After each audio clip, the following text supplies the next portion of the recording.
Hey guys, welcome back to my channel. It's me again. Normally I don't have a video on Mondays, but I had to let you know what happened to Bulgari in Paris. Let me be clear, this is not me attacking Paris. I love Paris, hope to be there in a few months. There's some crazy shenanigans that have been going down in Paris when it comes to these like luxury heists. Now, as you know, I'm very protective of my YouTube channel and I'm very careful because YouTube has these words you're not allowed to say in your videos. I can't say the R word, which is a very famous word when someone takes stuff that isn't theirs. I also can't say the T word, which describes people who take things that aren't theirs. So I'm going to be using other words, okay? Bandits, that's one of my new faves, so you get what I'm saying. So this is what happened in Paris. I believe this actually happened very recently. I think it was like 2 weeks ago. This was at the Bulgari boutique in Place Vendome. As most of you know, Place Vendome is this very famous place in Paris where a lot of the luxury jewelry stores, luxury jewelry brands have their stores there. It's like well known for the luxury jewelry trade. Okay, so 3 individuals, according to CNN, wearing sharp suits and armed with guns, robbed the Bulgari boutique that was recently revamped on the Place Vendome in central Paris, like where the Ritz Hotel is located, shortly before midday. That's so scary. So that's like in the morning, just before noon. The 3 fled in a car while 4 accomplices took flight on scooters. I mean, again, this is like something out of a movie. You get me? Like, this is like something out of Mission Impossible. Where's Tom Cruise, okay? Someone bring in Tom Cruise to come find these people to come save the day. Police fired shots at the car near the Les Halles shopping mall. I remember Les Halles when I was there doing my exchange. It's a very busy shopping center, less than 2 kilometers away, forcing the trio to try and flee on foot. The 3 were arrested after ditching some of their loot, an officer at the scene said, while a manhunt is underway for the other 4. At the end of the day, this is no surprise.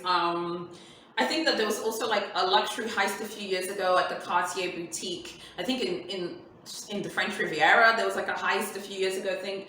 I mean, these things happen a lot in France. And to my knowledge, from what I have like learned about this stuff, is that in France, it tends to be these syndicates that are tied to like organized crime. Obviously, I think in my Bulgari video that I did a month ago, I was about to say a year ago, a month ago, I talked about how this revamped boutique was going to be open and Bulgari was super excited. They hired this really famous architect to do a lot of the design.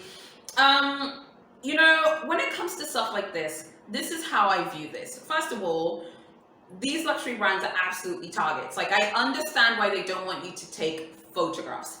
I completely understand why they don't want you to film or to take pictures, because they just don't want to deal with the stress. These people walked into the boutique wearing sharp suits. I mean, like, they walked in there looking like clients, okay, who were coming to shop and buy things maybe for their girlfriends or their wives, and they came in with suits and these large weapons. There was another article that said how the weapons were really big. Like, we're not talking about like a pistol, we're talking about like, you know, really massive, you know, firearms here.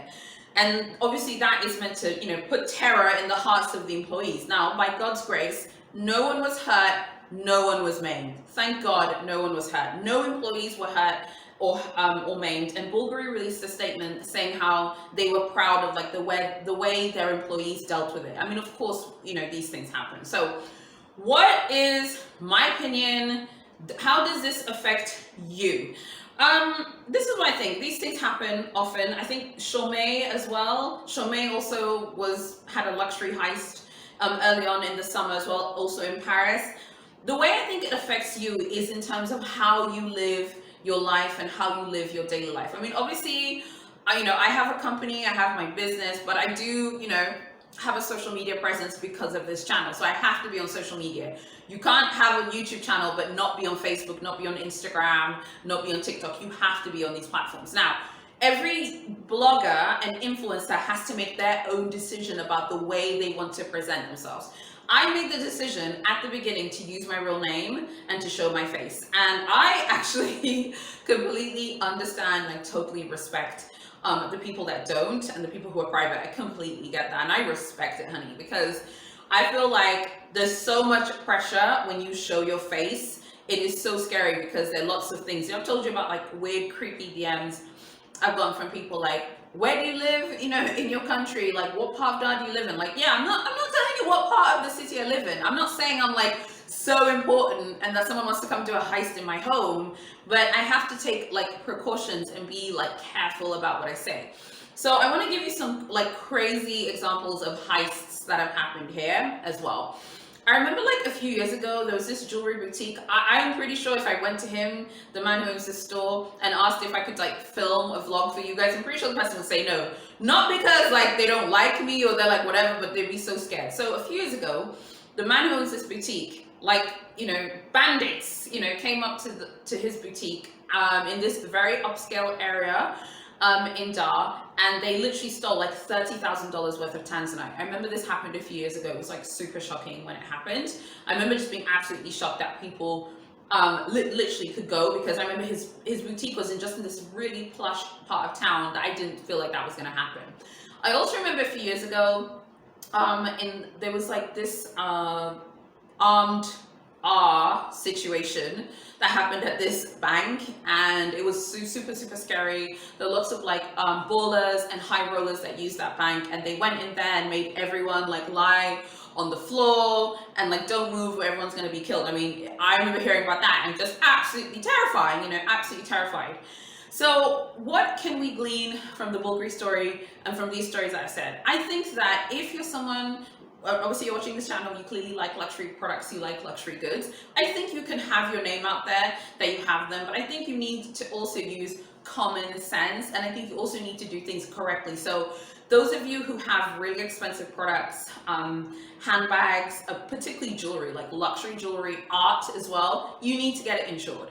I mean, I'm sorry, but anyone who's purchasing these things, if you have like a Cartier Love bracelet, if you've got like Van Cleef & Arpels, you've got, you know, art, you have like really expensive luxury jewelry, you have to have it insured. There is no way around it, you know, because you never know when something crazy could happen. That doesn't, I mean, in my country, I don't know about Paris. I mean, obviously this is like an organized crime situation, okay? So organized crime is, I think, very different, because obviously they knew that there was going to be this refurbished Bulgari boutique, and they wanted to go in there because they knew it was going to be, and obviously some Place Vendome, which is known for the jewelry culture in Paris, they knew that it was going to have a lot of, you know, stunning, you know, high jewelry pieces. And Bulgari is known for those super vibrant, out there pieces that they have.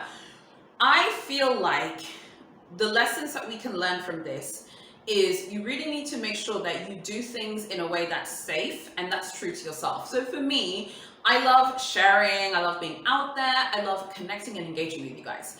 But there's certain things that I'm just not going to do, and I've told many of you privately, sometimes I have referenced it in videos, like I'm never going to do a luxury house tour.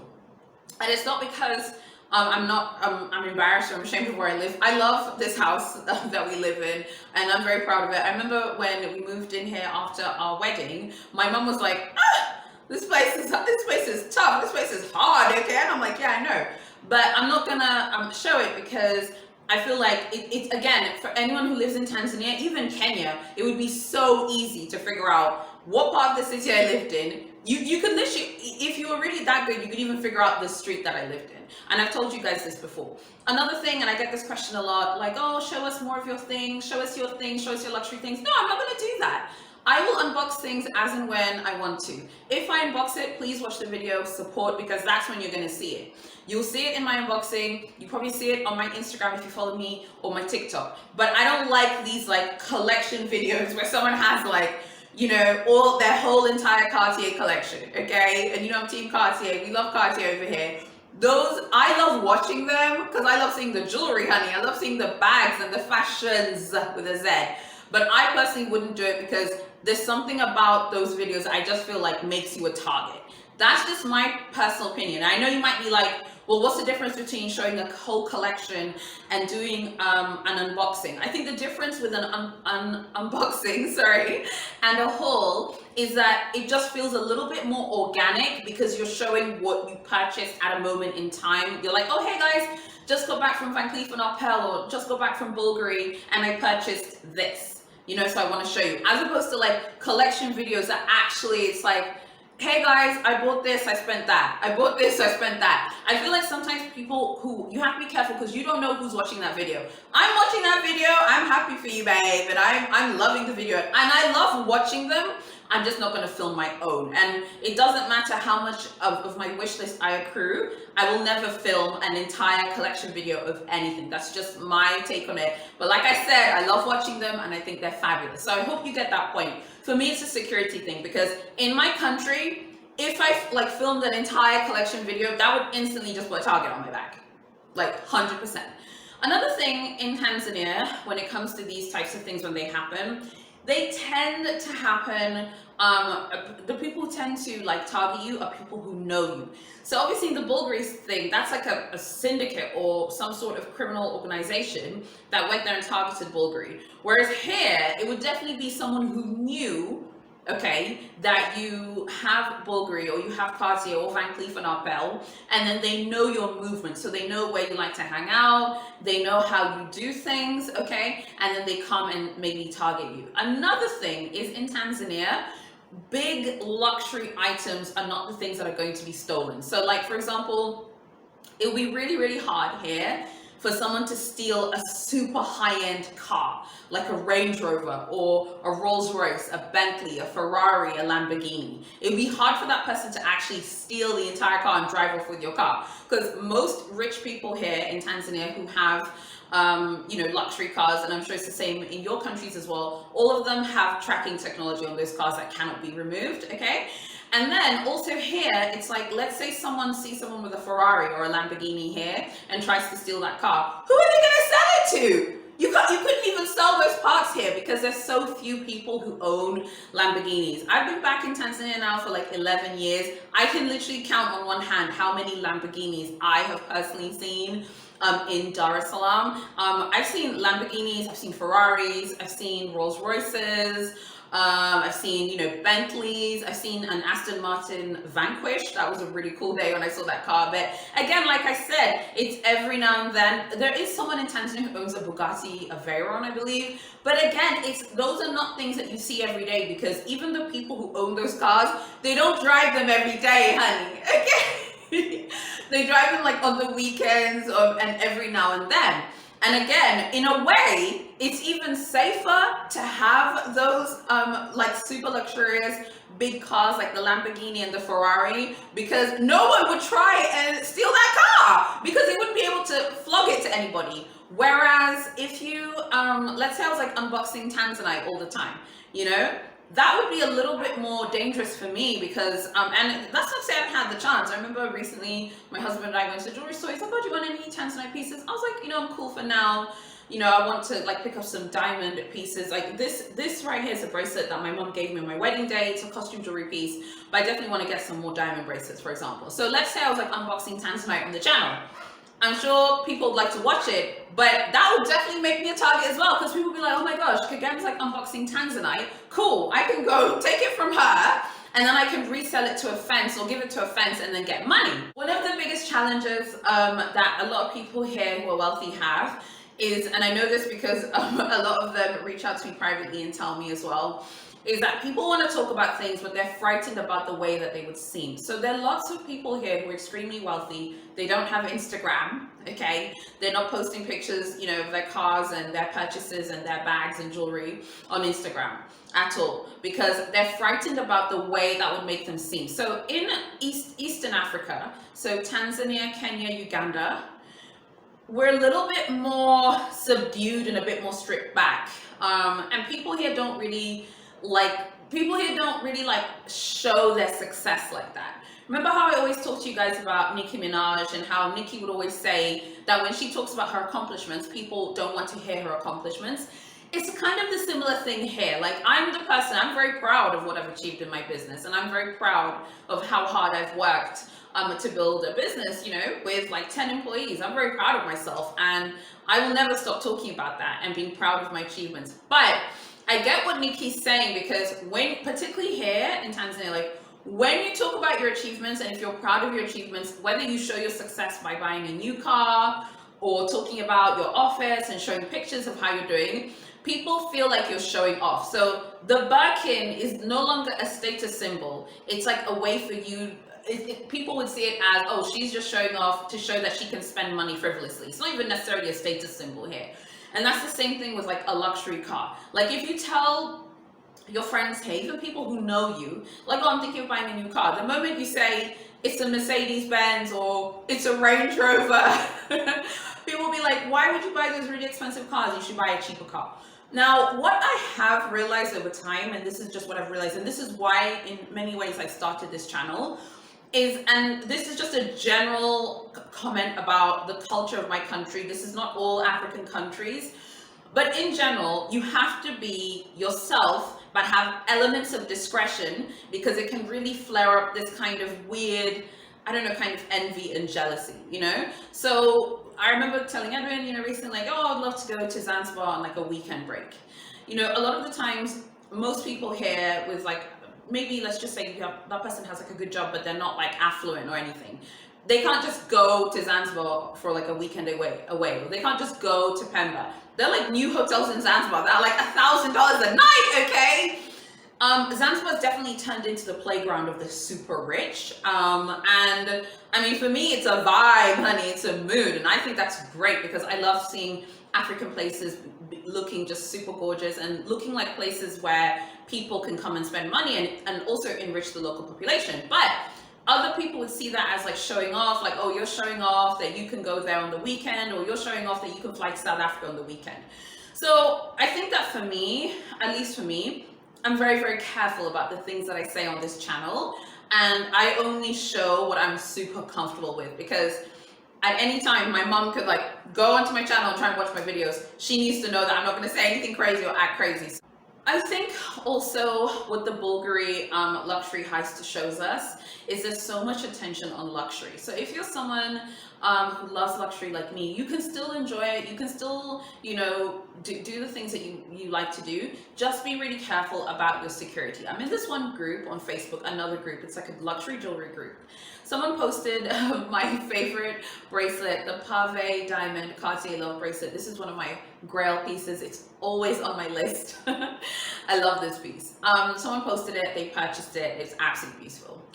Now on Facebook, obviously you have to use your like real name, but sometimes you can put like a nickname, but you still have to use some form of your real name. And I was just like, wow, this person felt comfortable enough to post this in a group full of strangers who all love luxury items. But then maybe that person felt comfortable, obviously, because, you know, we're in a group of people who love luxury. I think if you love luxury and you have a social media profile, make sure that you have security in your home. Make sure that you are insured. So for example, my home, we have security, okay? We have a security company. And you know, we have a driver and we've got guard dogs. Security is really, really important. Do what's relevant in your country. I'm telling you now, most people with means in Tanzania would never live in a house that doesn't have security guards. I'm telling you that right now. Like, if you have means and you live in this country, like, you have to have security guards, 100%. You have to have guard dogs, and they're not like your, you know, cute little guard. They're not like your cute little dogs that are like running around the house. They're like guard dogs that live outside and are trained to like alert you and stuff. So just make sure you take all of that seriously. Do what's relevant to your country and your culture. I just wanted to share a little bit about how people here who are very affluent and part of the super rich, how they live, and why it's really hard for people here to talk publicly. You might be like, well, why are you talking about it, girl? Well, for me, it's a little bit different. First of all, this channel's in English. I do have Tanzanian subscribers and followers, but as I said, they're very discreet. They rarely leave comments. I think I've received a few comments since I started this channel, like almost 2 years ago.